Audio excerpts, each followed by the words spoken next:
تمہیں معلوم ہونا چاہیے کہ ہر مقتدی کا ایک پیشوا ہوتا ہے جس کی وہ پیروی کرتا ہے اور جس کے نور علم سے قصبے ضیاء کرتا ہے۔ دیکھو تمہارے امام کی حالت تو یہ ہے کہ اس نے دنیا کے ساز و سامان میں سے 2 پھٹی پرانی چادروں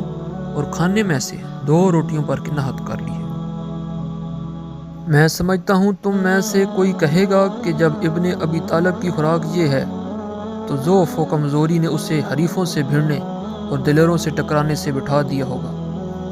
مگر یاد رکھو کہ جنگل کے درخت کی لکڑی مضبوط ہوتی ہے اور تر و تازہ پیڑوں کی چھال کمزور اور پتلی ہوتی ہے،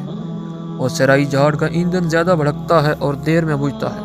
مجھے رسول اللہ صلی اللہ علیہ وآلہ وسلم سے وہی نسبت ہے جو ایک ہی جڑ سے پھوٹنے والی 2 شاخوں کو ایک دوسرے سے اور کلائی کو بازو سے ہوتی ہے۔ خدا کی قسم اگر تمام عرب ایکا کر کے مجھ سے بھیڑنا چاہیں تو میدان چھوڑ کر پیٹھ نہ دکھاؤں گا اور موقع پاتے ہی ان کی گردنیں دبوچ لینے کے لیے لپک کر آگے بڑھوں گا۔ اے ابن حنیف، اللہ سے ڈرو اور اپنی ہی روٹیوں پر کناحت کرو تاکہ جہنم کی آگ سے چھٹکارا پا سکو۔